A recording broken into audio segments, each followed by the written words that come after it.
Bulletin کے آغاز میں آپ کو بتائیں، اسلام آباد ہائی کورٹ کے قائم مقام چیف جسٹس کے مقدمات سماعت کے لیے مقرر کرنے کے اختیار کے تنازع میں نئی پیش رفت۔ جسٹس محسن اختر کیانی اور جسٹس سردار اعجاز اسحاق خان نے جسٹس بابر ستار کے آرڈر کی تائید کر دی ہے۔ سنگل بینچز کے مقدمات اچانک ڈویژن بینچ کو منتقل کرنے پر دونوں ججز کا اظہار حیرانی۔ جسٹس سردار اعجاز اسحاق خان کی عدالت سے منتقل مقدمہ پر ڈویژن بینچ میں سماعت ہوئی۔ جسٹس محسن اختر کیانی اور جسٹس سردار اعجاز اسحاق خان نے کیس کی سماعت کی۔ جسٹس محسن اختر کیانی نے کہا کہ سنگل بینچ کا کیس ڈویژن بینچ بیت میں کس قانون کے تحت بھیجا جا سکتا ہے، یہ سوال اٹھایا گیا ہے۔ سنگل بینچز کے مقدمات اچانک ڈویژن بینچ کو کیسے منتقل ہوئے؟ اسلام آباد ہائی کورٹ کے قائم مقام چیف جسٹس کے مقدمات سماعت کے لیے مقرر کرنے کے اختیار کے حوالے سے سماعت۔ جسٹس محسن اختر کیانی اور جسٹس سردار اعجاز اسحاق خان نے سماعت کی۔ اسلام آباد ہائی کورٹ کے قائم مقام چیف جسٹس کے مقدمات سماعت کے لیے مقرر کرنے کے اختیار پر سماعت ہوئی ہے۔ اس خبر سے متعلق آپ کو آگاہ کر رہے ہیں کہ اختیار کے تنازع میں نئی پیش رفت سامنے آئی ہے۔ جسٹس محسن اختر کیانی اور جسٹس سردار اعجاز اسحاق خان نے جسٹس بابر ستار کے آرڈر کی تائید کر دی ہے۔ سنگل بینچز کے مقدمات اچانک ڈویژن بینچ کو منتقل کرنے پر دونوں ججز کا اظہار حیرانی۔ جسٹس سردار اعجاز اسحاق خان کی عدالت سے منتقل مقدمہ پر ڈویژن بینچ میں سماعت ہوئی ہے۔ جسٹس محسن اختر کیانی اور جسٹس سردار اعجاز اسحاق خان نے کیس کی سماعت کی ہے۔ سندھ ہائی کورٹ میں ارسا کے تشکیل اور نہروں کی تعمیرات کے لیے پانی کی دستیابی سرٹیفکیٹ کے خلاف درخواست۔ عدالت نے ارسا کے جاری پانی کے دستیابی سرٹیفکیٹ کے خلاف حکم امتناع جاری کر دیا۔ وفاقی حکومت نے جواب جمع کروانے کے لیے مہلت طلب کر لی۔ عدالت نے وفاقی حکومت سے 18 اپریل تک تفصیلی جواب طلب کر لیا۔ عدالت نے ارسا کے پانی کی دستیابی کا سرٹیفکیٹ معطل کر دیا ہے۔ اس حوالے سے آپ کو بتائیں کہ ارسا کی تشکیل غیر قانونی ہے، وکیل درخواست گزار کی جانب سے کہا گیا۔ عدالت نے وفاقی حکومت سے 18 اپریل تک تفصیلی جواب بھی طلب کر لیا ہے۔ مزید تفصیلات جانیں گے نمائندہ ABN نیوز سید علی حسن سے۔ علی حسن، بتائیے گا ارسا میں سندھ سے وفاقی رکن کی تعیناتی نہیں کی گئی، درخواست گزار نے مزید کیا کہا اپنی درخواست میں؟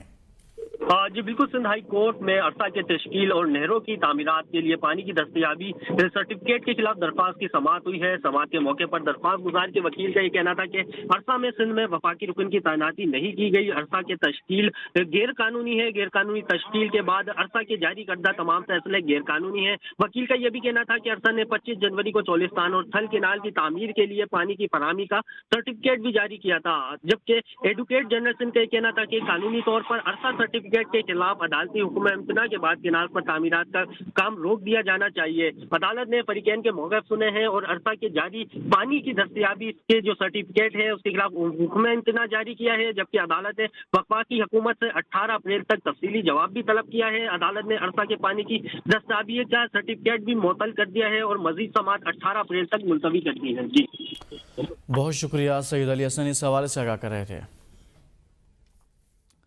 سندھ پر کینال مسلط کیے جا رہے ہیں۔ پیپلز پارٹی کے سینٹر ضمیر گھمرو کی نیوز کانفرنس، کہا سندھ کو خدشہ تھا کہ کینالز بنائے جائیں گے، سندھ کے ممبر کو سندھ سے نہیں لیا گیا، غیر قانونی طور پر وفاق نے پنجاب سے ممبر لیا اور فیصلہ کرا دیا گیا۔ ہائی کورٹ نے موجودہ ممبر کو نوٹس جاری کیا ہے۔ سندھ ہائی کورٹ نے کینال سرٹیفکیٹ پر سٹے آرڈر جاری کیا ہے، اب کینالز کی تعمیر نہیں ہو سکے گی۔ اور اس کا جنوری 25 2024 میں جب یہ سرٹیفکیٹ جاری کیا وہ غیر قانونی تھی، اس وجہ سے ارسا یہ سرٹیفکیٹ جاری نہیں کر سکتی۔ اور ارسا کا جو موجودہ ممبر ہے اسجد امتیاز، وہ فیڈرل گورنمنٹ نے غیر قانونی طور پر، غیر آئینی طور پر دوسرے صوبے سے مقرر کیا ہے، لہٰذا اس ممبر کو ہٹایا جائے۔ اور اس کا ارسا کی کمپوزیشن کیونکہ غیر قانونی تھی، اس وجہ سے اس سرٹیفکیٹ کی بنیاد پر کوئی فیصلہ نہیں لیا جائے، کینالز کی کنسٹرکشن نہیں کیا جائے۔ پاکستان سٹاک ایکسچینج میں شدید مندی، ٹریڈنگ کے دوران 100 انڈیکس میں 8,235 پوائنٹس کی بڑی گراوٹ دیکھنے میں آئی۔ 100 انڈیکس 1,14,037 پوائنٹس کی سطح پر آ گیا۔ دوران ٹریڈنگ 45 منٹ کے لیے مارکیٹ کو روک دیا گیا تھا۔ ٹریڈنگ کے دوران 100 انڈیکس میں 8,235 پوائنٹس کی بڑی گراوٹ ریکارڈ ہوئی ہے۔ انڈیکس 1,14,037 پوائنٹس کی سطح پر آ گیا ہے۔ اس سے متعلق مزید کہیں کہ سرمایہ کاروں کے اربوں روپے ڈوب کے 45 منٹ کے لیے ٹریڈنگ روک دی گئی تھی۔ پاکستان سٹاک ایکسچینج میں کاروباری ہفتے کا پہلا دن، سٹاک مارکیٹ میں شدید مندی کا رجحان رہا ہے۔ ٹریڈنگ کے دوران 100 انڈیکس میں 8,235 پوائنٹس کی بڑی گراوٹ۔ ٹرمپ ٹیرف کے بعد عالمی منڈیوں میں بھونچال، ایشیائی مارکیٹوں میں گراوٹ دیکھ کر بہت سے معاشی اقتصادی ماہرین کے اذہان میں بلیک منڈے کے خدشات جنم لینے لگے۔ خلیجی ممالک کے ایشیائی ممالک کے بعد یورپی سٹاک مارکیٹس بھی کاروباری دن کے آغاز پر ہی کریش کر گئیں۔ فرینکفرٹ میں 10% تک کی کمی واقع ہوئی۔ یورپی سٹاک مارکیٹس میں انڈیکس فری فال میں چلا گیا۔ پیرس، ایمسٹرڈیم اور لندن میں 6%، اوسلو اور میلان میں انڈیکس 7.5% سے زائد کمی کا شکار رہا۔ جاپان کے نکائی انڈیکس میں 9% گراوٹ ہوئی۔ جنوبی کوریا میں شدید مندی کے خدشات پر ٹریڈنگ عارضی طور پر روک دی گئی۔ آسٹریلین سٹاک مارکیٹ میں $160 ارب کا خسارہ ہوا، جہاں ٹریڈنگ شروع ہونے کے 15 منٹ میں بینچ مارک S&P 6% نیچے آ گیا۔ سعودی سٹاک مارکیٹ میں 500 ارب ریال کا نقصان ہوا۔ اس کے علاوہ قطر، کویت، مسقط اور بحرین کے سٹاک مارکیٹ میں بھی گراوٹ دیکھی گئی۔ خلیجی سٹاک مارکیٹ میں مئی 2020 کے بعد سب سے بڑی کمی ریکارڈ کی گئی ہے۔ بلیک منڈے 1987 میں اس وقت قرار دیا گیا تھا جب دنیا بھر کی سٹاک مارکیٹیں گر گئی تھیں۔ اور ادھر ٹرمپ ٹیرف کا جواب بھی آیا۔ یورپی یونین نے بھی امریکی درآمدات پر $28 ارب ٹیرف لگانے کا فیصلہ کر لیا۔ یورپی کمیشن کی سربراہ ارسلان ڈیرل نے کہتی ہیں کہ ٹیرف لگانے کی منظوری اتحادیوں سے مشاورت کے بعد دیں گے۔ یورپی یونین ٹیرف کے مسئلے پر اپنے دفاع کے لیے تیار ہے۔ یورپی یونین امریکا کے ساتھ مذاکرات کے لیے پرعزم ہے۔ 24 اپریل کو لندن میں برطانوی وزیر اعظم سے ملاقات ہوگی۔ دوسری جانب برطانوی وزیر اعظم سر کیئر سٹارمر کہتے ہیں صدر ٹرمپ سے ٹیرف کے حوالے سے بات کریں گے۔ امریکا کے ساتھ تجارتی معاہدے کو محفوظ بنانا ترجیح ہے۔ اور دیگر خبروں میں آپ کو بتائیں، سینئر رہنما فاروق ستار نے کراچی میں ٹریفک حادثات پر گہری تشویش کا اظہار کرتے ہوئے کہا ہے کہ 2025 میں اب تک 150 سے زائد افراد ان حادثات میں جاں بحق ہو چکے ہیں۔ ڈمپر کی ٹکر سے خاتون جاں بحق ہو گئی جبکہ شوہر کا بازو ضائع ہو گیا۔ ان کے 3 چھوٹے بچے ہیں، اب ان کی کفالت کون کرے گا؟ سوال ہے کہ کتنے ملزمان گرفتار ہوئے اور کتنے مقدمات بنائے گئے۔ اصل سوال یہ ہے، گورنر سندھ کے خلاف بیان بازی کر کے اصل کارکردگی پر پردہ ڈالنے کی کوشش کی جا رہی ہے۔ گزشتہ 2 سال سے میئر کراچی کی نشست پر قبضہ ہے۔ 2 سال سے اوپر ہو گئے تمہیں کراچی میں زبردستی میئر کی سیٹ پر قبضہ کیے ہوئے تھے۔ 23 جنوری کو ایک ڈمپر مافیا کے کنٹینر نے بے دردی کے ساتھ اس کی موٹر سائیکل کو کچل دیا، جس میں اس کا دایاں ہاتھ ضائع ہو گیا، جس میں اس کی بیوی جاں بحق ہو گئی اور وہ اب اپنی 3 چھوٹی بچیوں کی کفالت سے بھی محروم ہے۔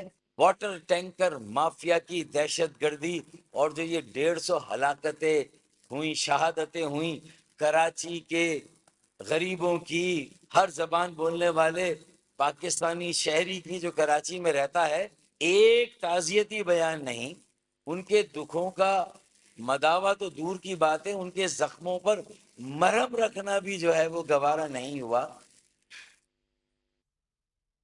سوال اٹھا تو جواب بھی آیا۔ یہ 1998 12 مئی 2007 نہیں، آج کراچی نے بھٹے بوری بند لاشوں نفرت کی سیاست کو مسترد کر دیا ہے۔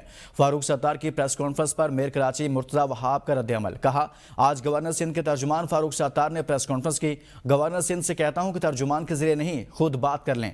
فاروق ستار ویسے جناب کر کے بات کرتے ہیں، آج تم کر کے بات کی ہے۔ مرتضی وہاب نے کہا کہ یہ لوگ ہمیشہ اختیارات کا رونا روتے ہیں۔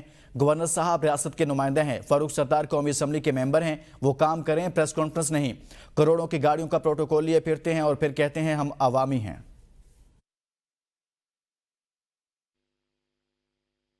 آپ سینئر وزیر تھے بلدیات کے 1997 میں، وہ کہاں گیا؟ کس کے پاس گیا؟ کس نے فیصلہ کیا؟ جب 12 مئی 2007 کا واقعہ ہوا تھا، آپ وفاقی وزیر تھے، کیا آپ نے کنڈیم کیا تھا 12 مئی 2007 کو؟ گورنر ہاؤس تو بہت لوگ آنے کو تیار ہوتے ہیں، ہمارے پاس، میں میئر ہوں، میرے پاس بھی لوگ آتے ہیں۔ مزہ تب آئے گا جب گورنر ہاؤس پہ نہیں، اپنی پرائیویٹ پراپرٹی پہ میں یہ کام کر کے دکھاؤں گا۔ We are the state, we are the government, you are the governor. Farooq Sattar صاحب، آپ ممبر قومی اسمبلی ہیں، آپ کو پالیسی بنانی ہے، پریس کانفرنس نہیں کرنا آپ کا کام۔ یہ قصور ہے مرتضی وہاب کا، میں وسیم اختر نہیں ہوں بھائی۔ میں کاغذات، یہ فائلیں پھینکوں گا نہیں، کام کر کے دکھاؤں گا، اور کام کر رہا ہوں۔ چاہے نون لیگ کا دور ہو، چاہے پیپلز پارٹی کا دور ہو، چاہے پی ٹی آئی کا دور ہو، چاہے پرویز مشرف کا دور ہو،